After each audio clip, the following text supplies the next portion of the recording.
18 मार्च 2003 को रात के करीब 9 बजे यूएस के president George W Bush announce करते हैं कि यूएसए इराक पर हमला करने जा रहा है।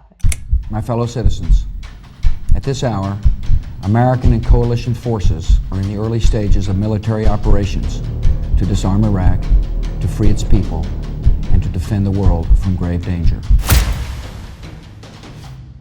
और अगर इराक चाहता है कि ऐसा ना हो तो इराक का जो डिक्टेटर सद्दाम हुसैन और उसके 2 बेटे तीनों को देश छोड़ के चला जाना चाहिए। Saddam Hussein and his sons must leave Iraq within 48 hours.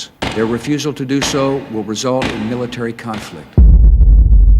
पर सद्दाम हुसैन देश छोड़ के नहीं गया और यूएस ने वही किया जो उसने कहा था, एक फुल स्केल इन्वेजन।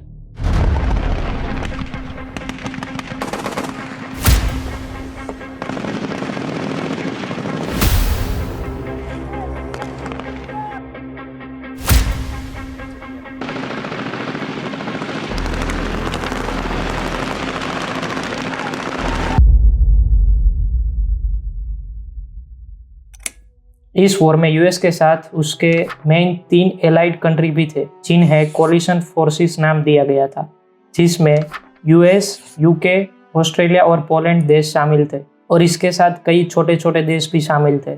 और अब दिन था 20 मार्च 2003। बगदाद में करीब सुबह के 5:34 हुए थे। यूएस और उनके एलाई एक सरप्राइज अटैक प्लान करते हैं जिसे लीड कर रहे थे यूएस आर्मी के कमांडर टॉमी फ्रैंक्स और इस ऑपरेशन को कोड नेम दिया गया था ऑपरेशन इराकी फ्रीडम।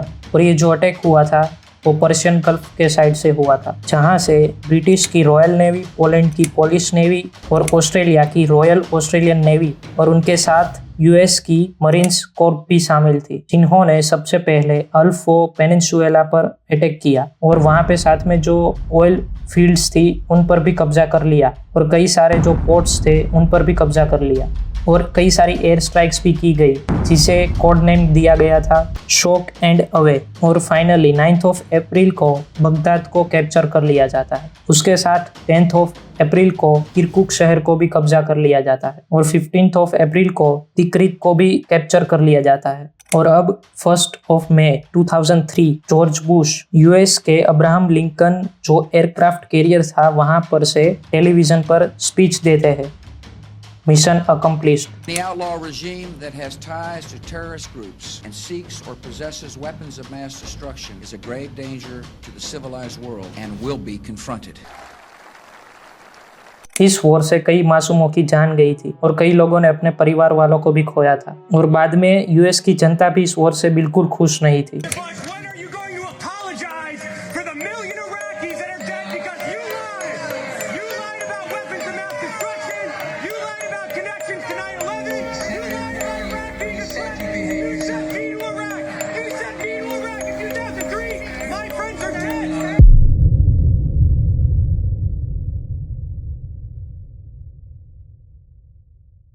फ्रांस और जर्मनी दोनों इस वॉर के अगेंस्ट में थे। हमारी कहानी की शुरुआत होती है आज से करीब 110 साल पहले, जब इराक ओटोमन एम्पायर का हिस्सा था। उसी टाइम पे पता चला कि इराक में बहुत सारा ऑयल का रिजर्वायर है और इसी को फाइंड आउट करने के लिए कई सारी नेगोशिएशंस होने लगी।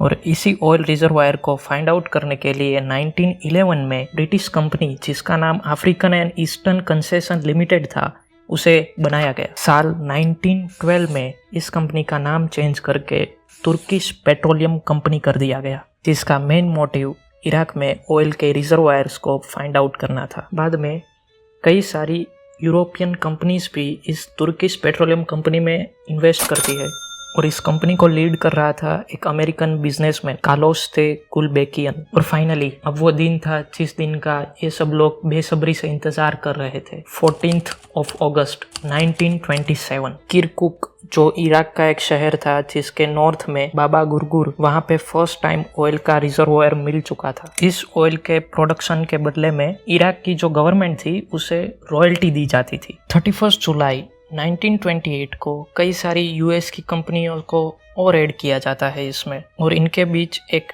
रेड एग्रीमेंट साइन होता है। ये जो तुर्किश पेट्रोलियम कंपनी है वो सिर्फ इराक के इंटरनल मार्केट में ही ऑयल को सेल करेगी, क्योंकि इस कंपनी का यानी कि तुर्किश पेट्रोलियम कंपनी का उसकी पेरेंट कंपनीज के साथ ही कंपटीशन ना हो, इसको प्रिवेंट करने के लिए साल 1929 में इसका नाम फिर से बदल के इराक पेट्रोलियम कंपनी कर दिया जाता है। साल 1948 में जो रेड एग्रीमेंट हुआ था उसे तोड़ दिया जाता है। साल 1950 तक तो जो आईपीसी और इराक की गवर्नमेंट थी उनके बीच में रिलेशंस उतने भी खराब नहीं थे। इराक की गवर्नमेंट और आईपीसी के अच्छे रिलेशन का मेन रीज़न था इराक का डिक्टेटर, क्योंकि उसे मोस्टली ब्रिटिश गवर्नमेंट के द्वारा कंट्रोल किया जाता था। पर साल 1952 में इन रिलेशंस की बिगड़ने की शुरुआत हो चुकी थी, क्योंकि ऑयल का प्रोडक्शन तो बढ़ रहा था पर उसमें इराक के लोगों को इन्वॉल्व नहीं किया जा रहा था और जो गवर्नमेंट को रॉयल्टी मिल रही थी वो भी बहुत कम थी। और इसी बात को लेकर आईपीसी और इराक की गवर्नमेंट के बीच में कई सारी नेगोशिएशंस भी हुई, पर इसका कोई सॉल्यूशन नहीं निकल पाया। और अब आईपीसी और इराक की गवर्नमेंट थी उनके बीच में इतनी भी अच्छी बातें नहीं रही थी और फाइनली रिवॉल्यूशनरी गवर्नमेंट ने वो जो डिक्टेटर था उसे हटा दिया था और 1958 में वो मोनार्की का एंड आता है। और अब साल आता है 1950, जब इराक में नेशनलिज्म की बातें उठने लगी थी और उसकी गवर्नमेंट का बस अब एक ही फोकस था कि ऑयल के प्रोडक्शन को कैसे नेशनलाइज किया जाए, क्योंकि जो इराक की इकोनॉमी थी वो मोस्टली उसके ऑयल के वजह से थी। 1968 में अल करीम कासिम इराक का प्राइम मिनिस्टर बनता है, जिसकी यही सोच थी कि ऑयल के प्रोडक्शन को कैसे नेशनलाइज किया जाए।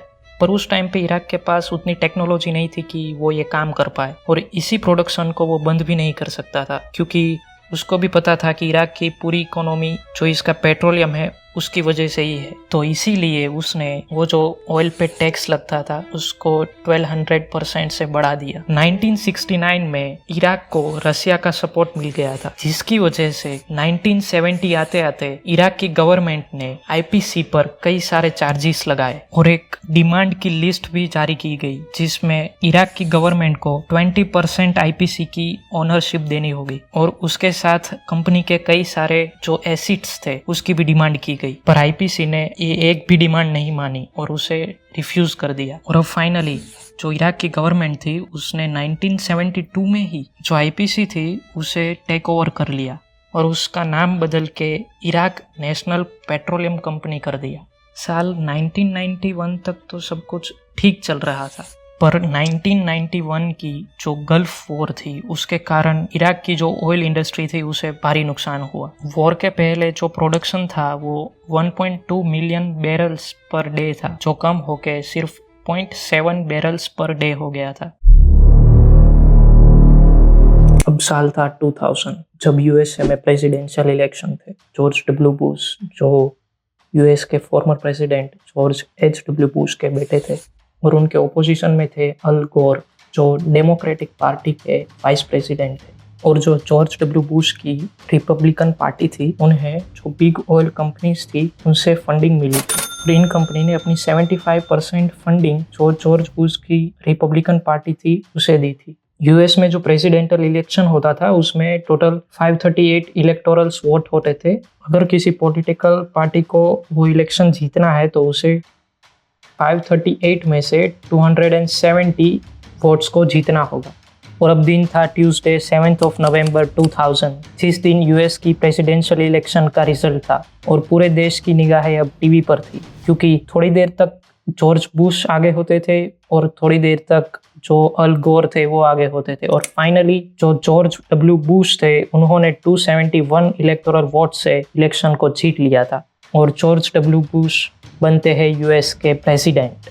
साल 1998 से ही यूएस की एक ही फॉरेन पॉलिसी थी कि कैसे इराक में से जो डिक्टेटरशिप है उसको ख़त्म किया जाए और उसकी जगह कैसे डेमोक्रेसी लाई जाए। और इसीलिए जो यूएस गवर्नमेंट थी उसने इराक की जो ओपोजिशन पॉलिटिकल पार्टी थी उनको $97 मिलियन की फंडिंग दी थी। 1990 की जो गल्फ वॉर हुई थी उसके बाद से यूएस को शक था कि जो इराक है वो इराक के पास न्यूक्लियर वेपन है और ये फाइंड आउट करने के लिए कि इराक के पास न्यूक्लियर वेपन्स है या नहीं, यूनाइटेड नेशंस ने इंस्पेक्शन करना शुरू किया। जो कर रहा था यूनाइटेड नेशंस स्पेशल कमीशन, और उनके साथ इंटरनेशनल एटॉमिक एनर्जी कमीशन भी काम कर रही थी। और इन दोनों का एक ही काम था कि इराक में बायोलॉजिकल वेपन या एटॉमिक वेपन का मैन्युफैक्चरिंग हो रहा है या नहीं, उसे फाइंड आउट करना। 9/11 के बाद जो सद्दाम हुसैन था, इराक का डिक्टेटर, उसे अलकायदा के साथ लिंक किया जाने लगा था।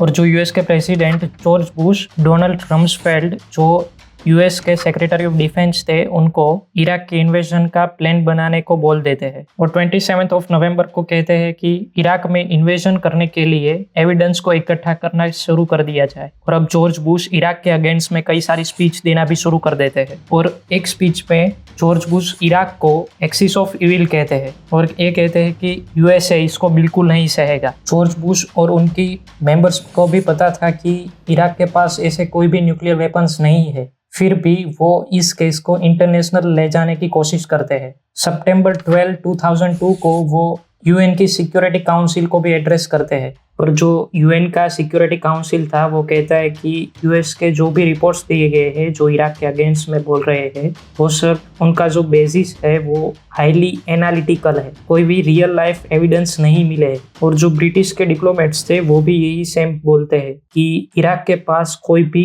न्यूक्लियर वेपन्स और बायोलॉजिकल वेपन्स नहीं है। यूएस के इस इन्वेजन के लिए जो नाटो एलाइड कंट्री थे वो भी खुश नहीं थे, जैसे कि फ्रांस और जर्मनी ने भी मना किया था। और फाइनली यूएन ने यूएन सिक्योरिटी काउंसिल रिजोल्यूशन 1441 पास किया। इस रिजोल्यूशन से जो United Nations monitoring, verification and inspection commission, international atomic energy agency थी, वो लोग इराक जाके ये सब इंस्पेक्शन करेंगे। और इसके लिए जो सद्दाम हुसैन था उसने भी ये रिजोल्यूशन एक्सेप्ट किया। फरवरी 2003 में ये इंस्पेक्शन खत्म होता है और न्यूक्लियर वेपन्स के कोई भी एविडेंस नहीं मिले थे। इस इंस्पेक्शन में जो छोटा सा क्लू मिला था वो था एल्यूमिनियम ट्यूब्स जो बॉम्ब्स को बनाने के लिए यूज होती है, पर बाद में पता चला कि इन्हें कोई और जगह यूज किया जाता था। पर 2002 में ही जो यूएस की कांग्रेस थी उन्होंने एक रिजोल्यूशन पास किया था जिसे नाम दिया गया था इराक रिजोल्यूशन, जिसमें जो यूएस के प्रेसिडेंट जॉर्ज बुश थे उनको पावर दी गई थी कि वो इराक के अगेंस्ट में जो भी करना चाहते हैं वो कर सकते हैं। और इसी यूएस के प्रोपोगेंडा की वजह से यूएस की 64% पॉपुलेशन थी वो इराक के साथ वॉर करने के लिए अग्री थी। और 5 फरवरी 2003 में यूएस के सेक्रेटरी ऑफ स्टेट कोलिन ने एक प्रेजेंटेशन दिया था जिसमें उन्होंने कहा था कि जो इराक है वो हमसे कुछ तो छुपा रहा है। और जो जर्मन फेडरल इंटेलिजेंस सर्विस और ब्रिटिश की सीक्रेट इंटेलिजेंस सर्विस थी, उन्होंने इस सोर्स को जो प्रेजेंटेशन में दिया गया था उसे अनट्रस्टवर्दी बोल दिया गया था और उनको मानने से मना कर दिया। और ये जो प्रेजेंटेशन था वो राफिद अहमद अलवान अल जनाबी के स्टेटमेंट से इंस्पायर्ड था, जो एक जर्मनी इमिग्रेंट था, वो इराक से आया था और वो क्लेम कर रहा था कि उसने इराक की बायोलॉजिकल बॉम्ब मैन्युफैक्चरिंग फैक्ट्री में काम किया था।